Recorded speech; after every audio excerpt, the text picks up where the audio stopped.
दोस्तों, रामायण हम बचपन से सुनते और देखते आ रहे हैं, जिसके अंत में यह दिखाया जाता है कि भगवान श्री राम ने रावण का वध कर दिया था। किंतु अगर हम आपसे कहें कि रावण मरा नहीं बल्कि आज भी जिंदा है तो आप क्या कहेंगे? अब आप सोच में पड़ गए होंगे कि आखिर ये कैसे हो सकता है। लेकिन आप मानो या ना मानो, रावण आज भी जिंदा है। परंतु अब सवाल ये उठता है कि अगर रावण जिंदा है तो आखिर है कहाँ? यह जानने के लिए वीडियो को अंत तक जरूर देखें, क्योंकि इस वीडियो में हम आपको बताएंगे कि रावण कहां और किस हालत में है। लेकिन वीडियो में आगे बढ़ने से पहले अगर आपने हमारे चैनल को अब तक सब्सक्राइब नहीं किया है तो इसे अभी सब्सक्राइब कर लें और कमेंट में जय श्री राम अवश्य लिखें, ताकि भगवान श्री राम की कृपा आपके पूरे परिवार पर बनी रहे। दोस्तों, रामायण भारत के सबसे प्रसिद्ध ग्रंथों में से एक है। भारत में रामचरितमानस का पाठ पूरी आस्था के साथ होता है। महर्षि वाल्मीकि द्वारा लिखी रामायण में भगवान राम की संपूर्ण जानकारी लिखी गई है। लेकिन कुछ लोग भगवान के होने पर सवाल उठाते हैं और रामायण को सिर्फ एक कहानियों से भरी किताब मानते हैं। रामायण के अनुसार भगवान श्री राम ने अधर्मी रावण को मारकर धर्म की स्थापना की थी। दोस्तों, यह वही रावण था जिसने सोने की लंका बनाई थी और रावण बहुत बड़ा ज्ञानी भी था।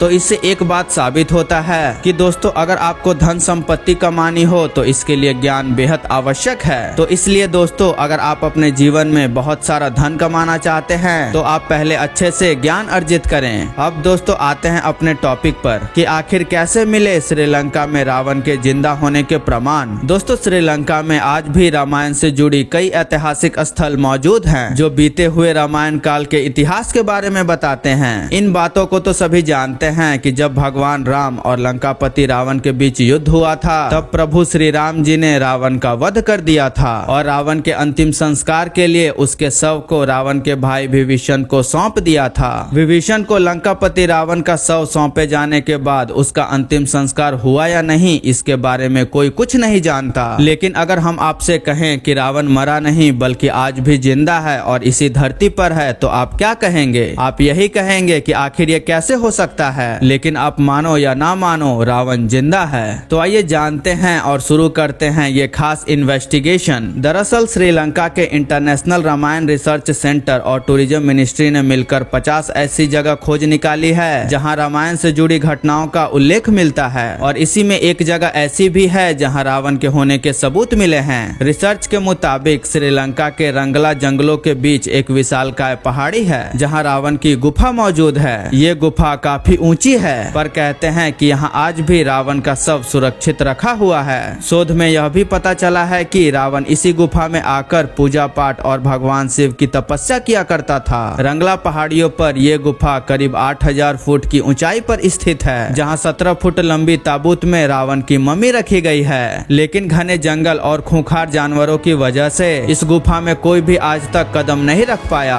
रावण के मारे जाने के बाद भगवान श्री राम ने विभीषण को लंका के साथ साथ रावण का शव भी सौंप दिया था। लेकिन विभीषण ने राजपाट संभालने के चक्कर में रावण के शव को बिना दाह संस्कार के ही छोड़ दिया। इसके बाद राक्षसी कबीले के लोग रावण के शव को अपने साथ ले गए। फिर वो शव को इस गुफा में ले आए जहां रावण पूजा किया करता था। राक्षसों ने रावण को जिंदा करने की बहुत कोशिश की, लेकिन उन्हें कोई भी सफलता नहीं मिली। आखिर में उन्होंने रावण के शव को मम्मी बनाने का फैसला किया। उन्हें उम्मीद थी कि इस तरह वह जिंदा अवश्य हो जाएंगे, अभी नहीं तो भविष्य में ही सही। रिसर्च के मुताबिक रावण की मम्मी रंगला के जंगलों में सुरक्षित रखी हुई है। कुछ लोगों का यह भी मानना है कि एक दिन रावण का मृत शरीर फिर से जिंदा हो उठेगा और शायद वो दौर कलयुग का हो। रावण का शव जिस ताबूत में रखा गया है उस पर एक खास तरह का लेप लगा हुआ है। कहते हैं इस लेप की वजह से ही ताबूत आज भी सुरक्षित है। और हो भी क्यों ना, इस ताबूत की लंबाई 18 फीट और चौड़ाई 5 फीट है। कुछ लोगों का यह भी कहना है कि इसी ताबूत के नीचे रावण का बेशकीमती खजाना दबा हुआ है। हिंदू मान्यताओं के मुताबिक रावण त्रेता युग का सबसे शक्तिशाली राजा था। उसे अपनी ताकत पर बहुत घमंड था और घमंड के वजह से ही राम ने भगवान राम की पत्नी माँ सीता का हरण भी किया था। लाख समझाने के बाद भी जब वह नहीं माना तो भगवान राम और रावण के बीच भयंकर युद्ध हुआ। रावण के पास बहुत ताकतवर सेना थी, लेकिन अहंकार की वजह से वो मारा गया। इस बात का प्रमाण आज भी श्रीलंका में मौजूद है। रावण ने जिस जगह माँ सीता का हरण करके रखा था उसके पास एक झरना है, जहाँ की चट्टानों पर आज भी हनुमान जी के पैरों के निशान मिलते मिलते हैं। आपने कई सारी वीडियो में देखा होगा कि श्रीलंका में एक ऐसी गुफा है जिसका नाम है रावणास केव। इसे रावण एला के नाम से भी जाना जाता है क्योंकि ये गुफा श्रीलंका के एला में स्थित है, जहाँ रावण ने अपने जीवन के कुछ साल बिताए थे।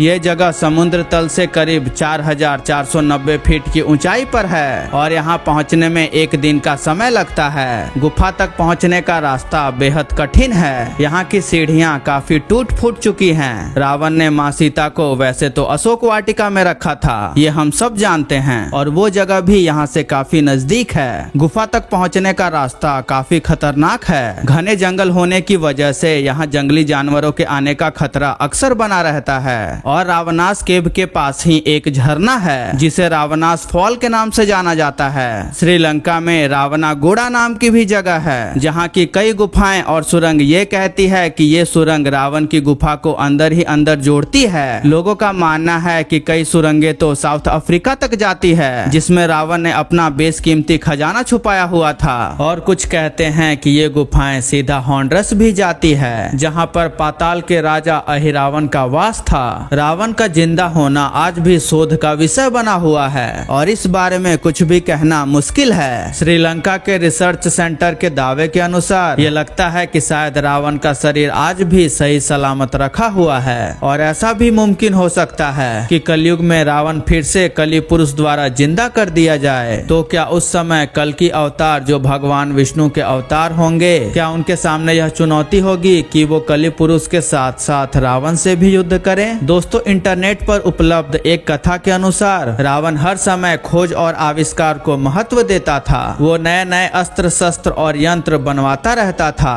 कहते हैं कि वो स्वर्ग तक सीढ़ियां भी बनवाना चाहता था। रावण की कई वेधशाला भी थी जहां तरह तरह के आविष्कार होते थे। खुद रावण ने उसकी वेधशाला में दिव्य रथ का निर्माण किया था। कहा जाता है कि रावण की पहली पत्नी मंदोदरी ने ही शतरंज का आविष्कार किया था। रावण बहुत बड़ा तपस्वी भी था। वह अपनी इच्छाओं की पूर्ति के लिए तप किया करता था। उसने तप के बल से ही ब्रह्मा जी से वरदान मांगा था और तप के बल से ही सभी ग्रहों के देवों को बंधक बना लिया था। हनुमान जी ने शनि देव को रावण के बंधन से मुक्त कराया था। रामायण के अनुसार रावण को महिलाओं से बहुत रस था। रावण की पहली पत्नी मंदोदरी जो राक्षस राज मायासुर की पुत्री थी और उसकी दूसरी पत्नी का नाम धन्य मालिनी था और तीसरी का नाम अज्ञात है। ऐसा भी कहा जाता है कि रावण ने उसकी हत्या कर दी थी। रावण अपनी पत्नी की बड़ी बहन माया पर भी वासना युक्त नजर रखता था। इसके अलावे रावण ने विष्णु भक्त तपस्विनी देववती का चीरहरण करने का भी प्रयास किया था, जिसके चलते उन्होंने अपनी देह त्याग दी और रावण को श्राप दिया कि तेरी एक स्त्री के कारण ही मृत्यु होगी। मान्यता के अनुसार उस युवती ने सीता के रूप में जन्म लिया था। रावण में लाख बुराइयां थी पर उसने माँ सीता के साथ कभी भी कुछ गलत नहीं किया।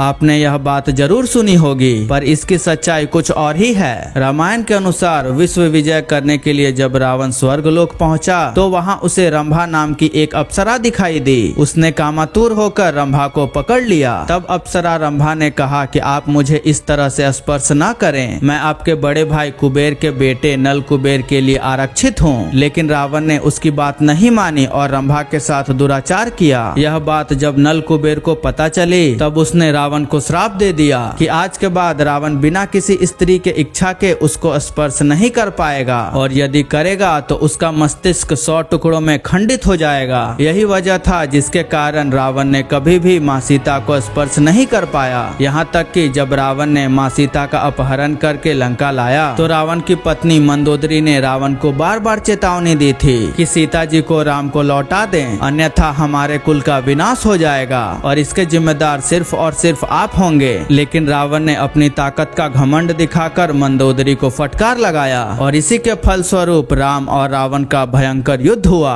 और इस युद्ध में रावण मारा गया। दोस्तों, इस पर आपके क्या विचार हैं हमें कमेंट करके जरूर बताइएगा। दोस्तों, अगर आपको ये वीडियो अच्छी लगी हो तो इस वीडियो को एक लाइक जरूर से कर दीजिएगा और चैनल पर नए हैं तो चैनल को सब्सक्राइब कर लीजिएगा ताकि इस तरह की वीडियो आपको आगे भी मिलती रहे। तो मिलते हैं अगले वीडियो में, तब तक आप सभी अपना ख्याल रखिएगा।